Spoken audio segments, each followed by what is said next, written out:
This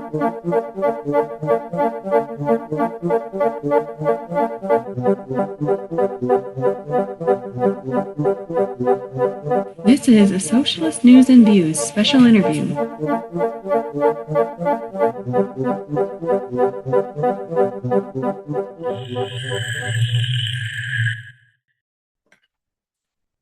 I'm Nick Schillingford, coming to you from the Urban Cabin Studios in South Minneapolis with this special interview. Okay. So on Socialist News and Views, we let folks introduce themselves. Do you want to just tell our audience who you are? Yeah, my name is Boris Milov. I'm a organizer, thinker, reader, writer. Been working with various people in the Twin Cities on some organizing projects, including helping run a gun club.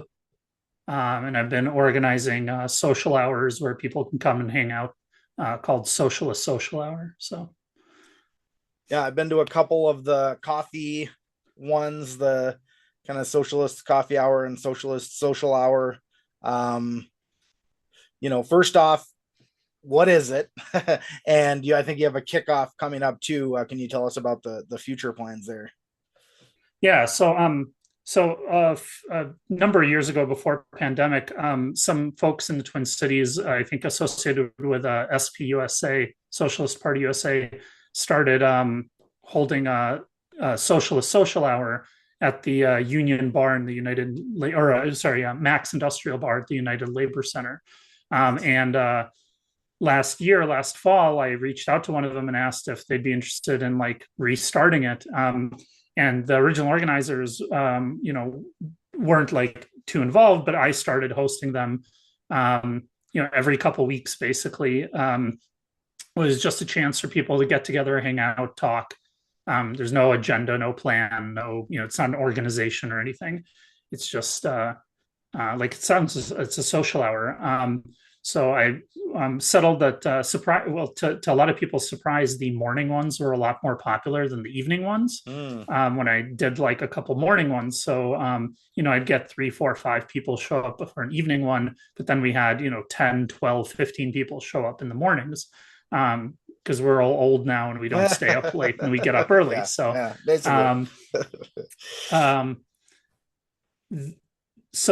I started doing the morning ones, Socialist Coffee Hour, like you said, first Saturday of every month at 10 a.m. at a local brewery that has coffee in the mornings. And then I do, and for people in the Twin Cities, that's at Brewhaven, first Saturday of the month.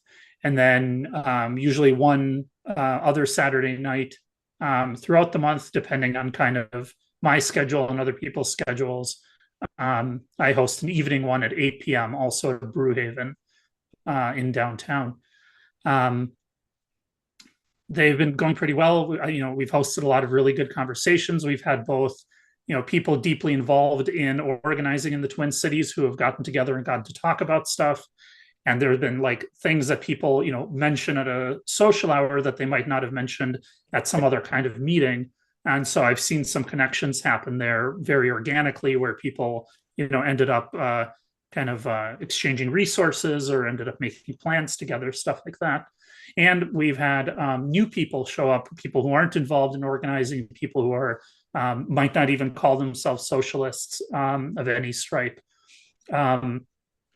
And we've had a lot of, good conversations, a lot of kind of socialism 101 type things. Sure. That's kind of how it ended up being, because when there's somebody who doesn't know what anybody's talking about, right, the impulse is to kind of bring them into the fold and help answer their questions and stuff. And because it's got socialism right in the name, there's no kind of bait and switch. There's no false expectation that this is going to be a Democratic Party booster club or whatever. Right.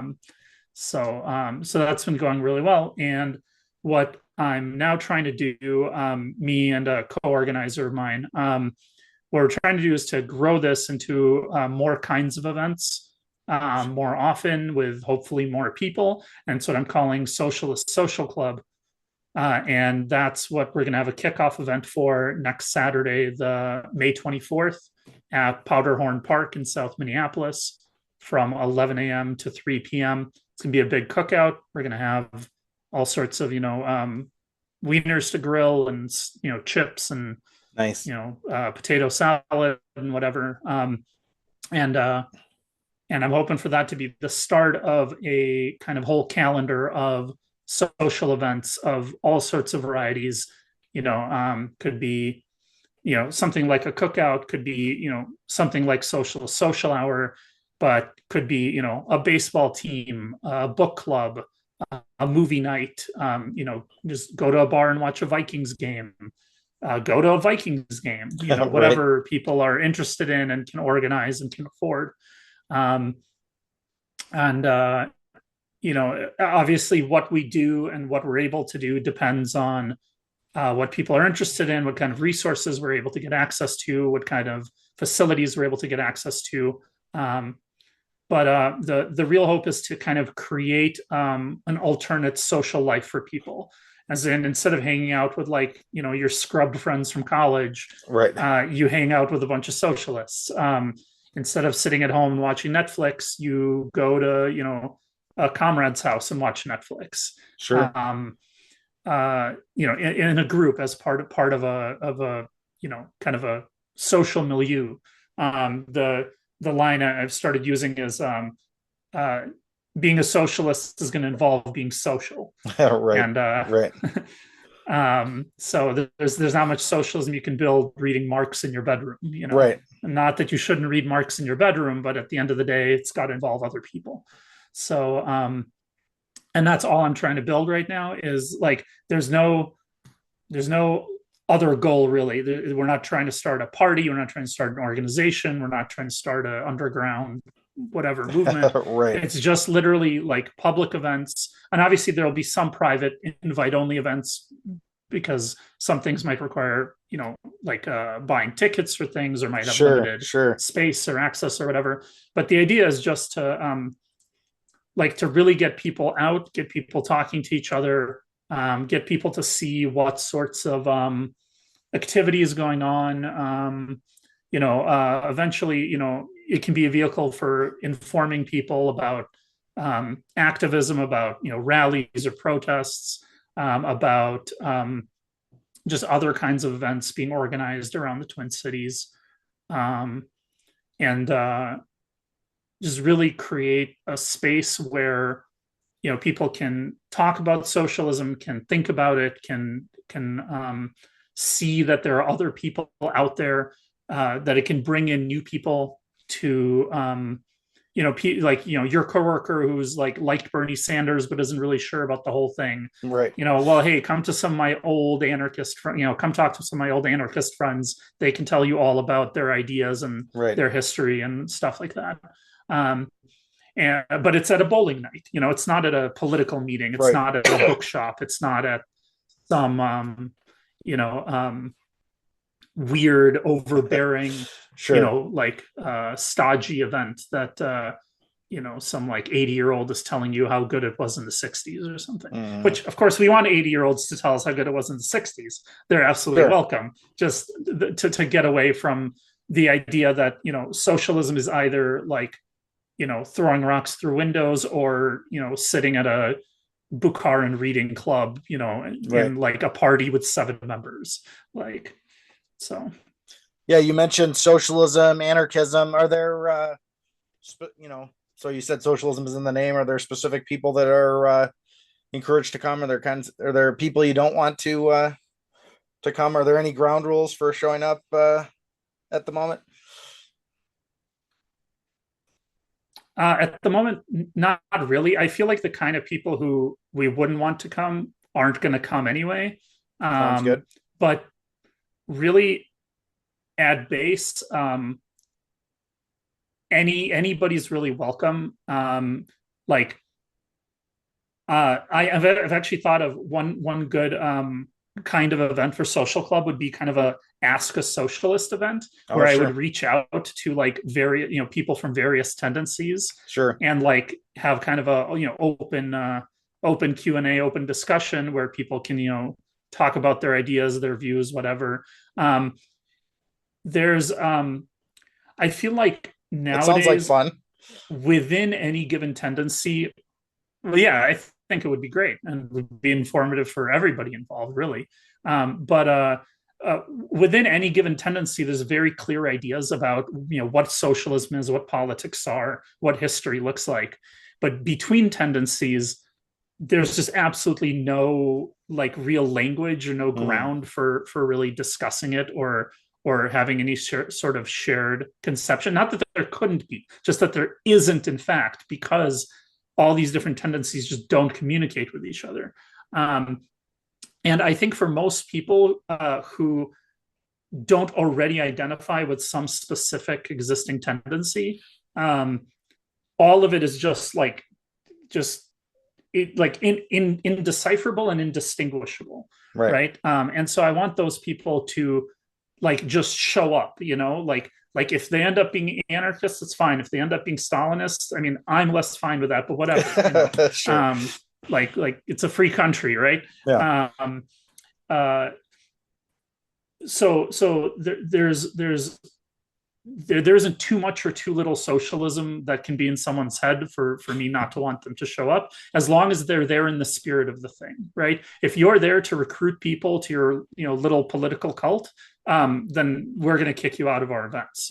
Like you're not there to sell newspapers. But if you're there to like talk about how great Mao is, okay, well, talk about how great Mao is. I mean, whatever, he did stuff that's people should hear about that. Right. Someone will hopefully argue with you about something, right. But that's those kind of conversations are a place where, or I hope that Socialist Social Club can be a place where those kinds of conversations can really happen between people without preconceptions, without a program, really. Yeah, you mentioned 2019 SPUSA, Socialist Party USA, was doing some kind of a social hour. Are there other examples? Are there other places that are doing good work on this front as far as you're concerned, either across anywhere else across the country, or are there historical examples of building a social base into these organizations? Is there anything that you've looked at specifically? So there's a couple things. I'm mostly influenced by those early, like on a personal level, mostly influenced by those social hours we had before in the Twin Cities. But of course, in the late 19th, early 20th century, when there was an organic working class movement that really, had a lot of power in society naturally through their own activity, through union organizing, through community organizing, that all of the 20th century communist, anarchist, socialist political movements were really riding on top of. They had their own, like working class social life.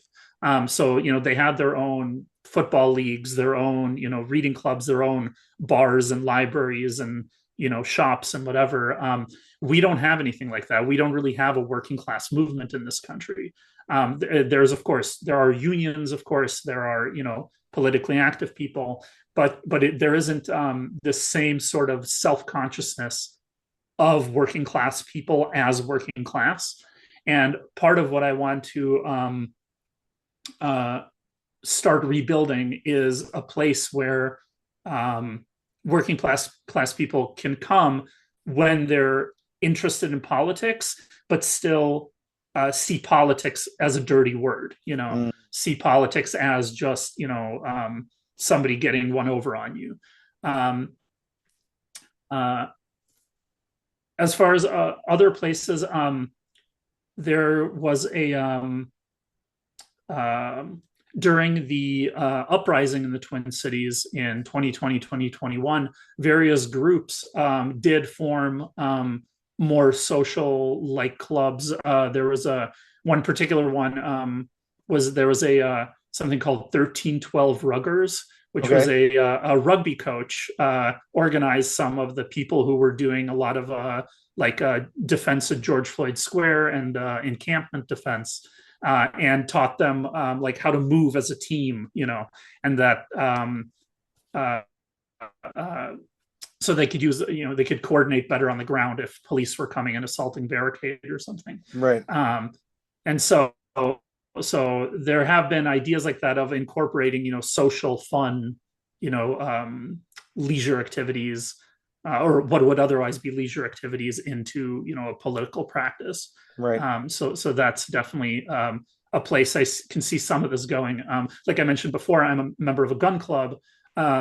And a big remit of that gun club is education and training for self-defense and community self-defense. So for the most part, it's just a shooting club. You go out, you shoot, you have fun. We do like competitions and stuff.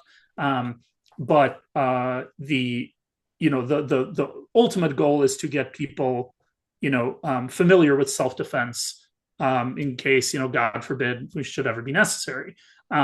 And similarly, a purely social thing like a social club, whether it's movie nights or book clubs or, sewing circles or whatever, will build those organic connections between people where they can share other kinds of skills and share other kind of information and knowledge that as, political movements, on the left in this country start rebuilding themselves, or continue building themselves, maybe I should say. Sure. That can be augmented and boosted by this more diverse kind of social network of people. But really, to go back to what I was saying about the late 19th and early 20th century, that's really where I'm drawing a lot of my inspiration from on a political level. That I think that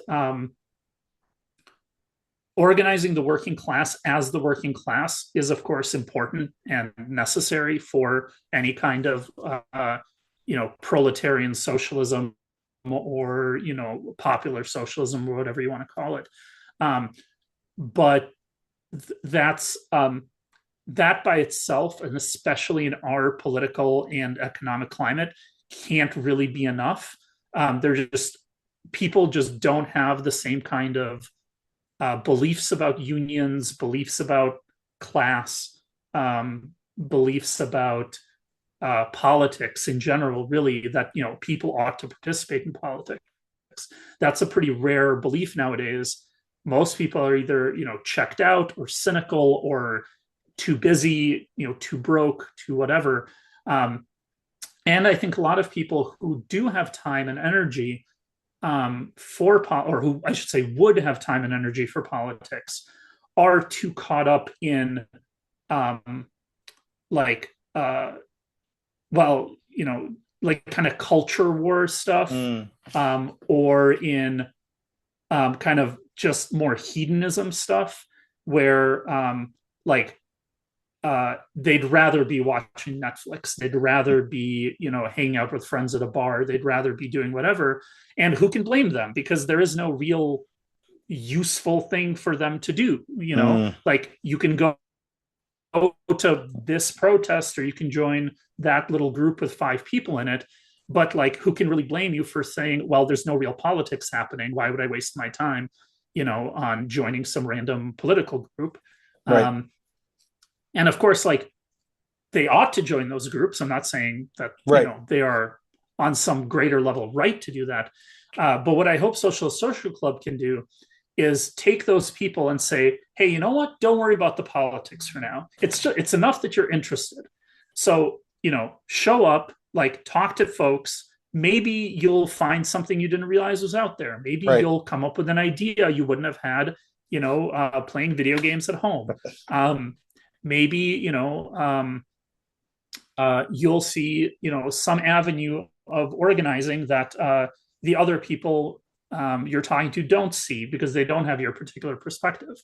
And so I really want to try to like kind of harness this like, drive for like aesthetic satisfaction that we all have now, that we're all constantly fed by society, like consume, satisfy your wants, get a job that suits you well, live in a house that you like, whatever. Right.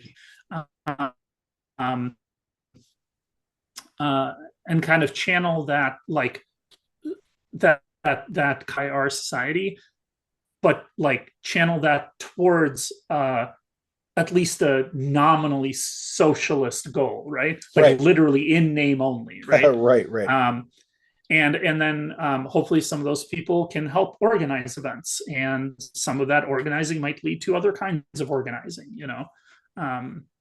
So I think that's really what I'm hoping social club can do is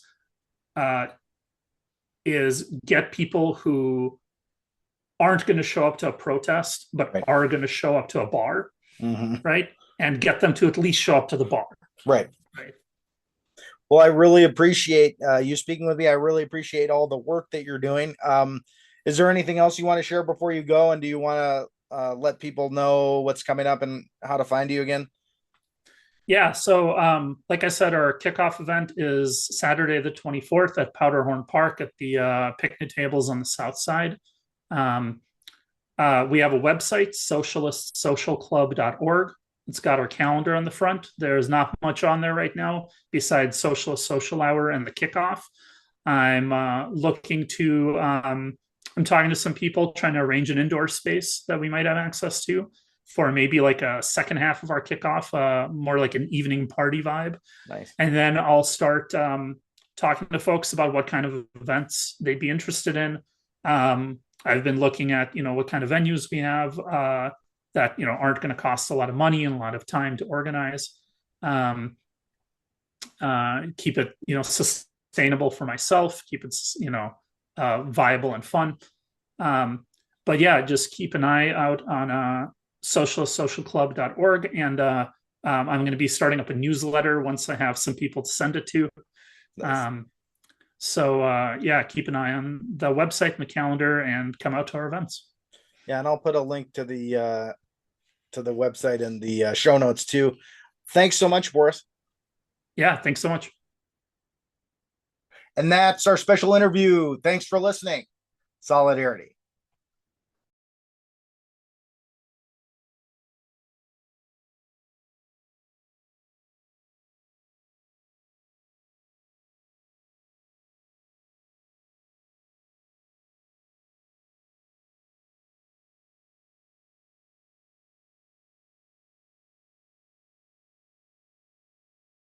This has been a Socialist News and Views special interview.